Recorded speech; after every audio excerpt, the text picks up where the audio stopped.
Hi friends, முருகருக்கு ரொம்பவே பிடித்த கந்தரப்பந்தாங்க. இது அவ்வளோ டேஸ்ட்டாக இருக்கும். இந்த மகா சஷ்டி காலங்களில் முருகருக்கு பிரசாதமாக இந்த கந்தரப்பம் நிறைய பேர்த்து வீட்டில் செய்வாங்க. இது ரொம்பவே ஈஸி தாங்க, சீக்கிரம் செஞ்சிடலாம். வாங்க இந்த ரெசிபி எப்படி செய்கிறதுன்னு பார்க்கலாம். இந்த ரெசிபிக்கு நான் 1 கப் பச்சரிசி எடுத்துருக்கேங்க. செட்டிநாட்டில் ரொம்பவே ஃபேமஸான இந்த கந்தரப்பத்துக்கு பச்சரிசி தான் யூஸ் பண்ணுவாங்க. அது கூடவே 1/4 கப் உளுந்து எடுத்துக்குங்க. இந்த உளுந்து பச்சரிசியெல்லாம் சேர்த்து செய்யும்போது கந்தரப்பம் அவ்வளோ சாஃப்டாக வரும். கூடவே 1 டேபிள் ஸ்பூன் வெந்தயம் சேர்த்துக்குங்க. அது கூடவே 2 டேபிள் ஸ்பூன் கடலைப்பருப்பு சேர்த்துக்குங்க. நீங்கள் பாசிப்பருப்பு கூட 2 டேபிள் ஸ்பூன் சேர்த்துக்கலாம். இதெல்லாம் நல்லா வாஷ் பண்ணிவிட்டு தண்ணி விட்டு ஊற விட்டு எடுத்துக்கலாங்க. இது குறைஞ்சது 2 மணி நேரம் ஊறட்டும். அப்போ தான் வெந்தயம் நல்லா ஊறி வரும். பாருங்கள், 2 மணி நேரத்தில் அரிசி, கடலைப்பருப்பு, உளுந்து, வெந்தயம்லாம் நல்லா ஊறி வந்துருச்சு. இப்போ தண்ணியை நல்லா ட்ரை பண்ணிடுங்க. இதுக்கப்புறம் ஒரு மிக்ஸி ஜாரில் சேர்த்து நம்ம அரைச்சி எடுத்துக்கலாம். அரைக்கும்போது கூடவே வாசனைக்காக 1 ஏலக்காய் சேர்த்துக்குங்க. அது கூடவே 1/2 கப் துருவின தேங்காய் சேர்த்துக்குங்க.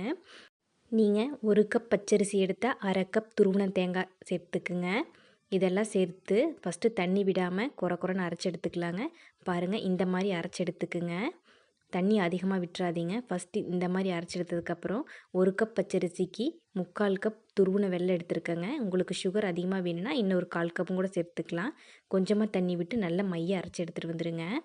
கொஞ்சம் கொஞ்சமாக தண்ணி விட்டு இந்த ஸ்டேஜுக்கு அரைச்சி எடுத்துக்குங்க. பாருங்கள், தோசை மாவு பக்குவத்துக்கு இருந்தால் தான் நம்மளுக்கு கந்தரப்பம் அவ்வளோ டேஸ்ட்டாக எண்ணெயில் போட்டதுக்கப்புறம் பிரியாமல் சூப்பராக வரும். பாருங்கள், நம்மளோட கந்தரப்ப மாவு சூப்பராக ரெடி ஆயிடுச்சு. இது ஒரு பவுலுக்கு ட்ரான்ஸ்ஃபர் பண்ணி வச்சுக்குங்க. மாவு பாருங்கள், ரொம்ப கெட்டியாக இருந்தாலும் கந்தரப்பா நல்லா வராது.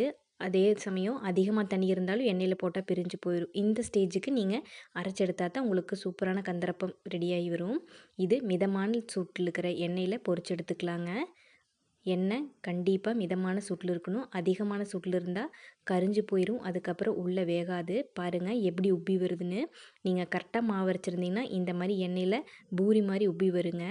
இதுக்கப்புறம் 2 பக்கம் திருப்பி போட்டு சூப்பராக ரெடி பண்ணி எடுத்துடலாம்.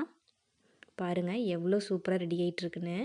இதே மாதிரி மீதி உள்ளதையும் நம்ம ரெடி பண்ணி எடுத்துக்கலாங்க. நம்மளோட கந்தரப்பம் சூப்பராக ரெடி ஆயிடுச்சு. பாருங்கள், முருகருக்கு ரொம்பவே பிடித்த கந்தரப்பம்.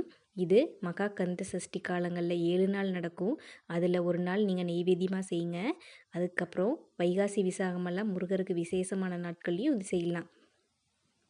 கண்டிப்பாக உங்களுக்கு பிடிக்குங்க. செஞ்சு சாப்பிட்டு பாருங்கள், அவ்வளோ டேஸ்ட்டாக இருக்கும். சீக்கிரம் செஞ்சிடலாம். இந்த வீடியோ பிடிச்சிருந்தா ஒரு லைக் போட்டுங்க. நம்மளோட சேனலை சப்ஸ்கிரைப் பண்ணிங்க. தேங்க்ஸ்.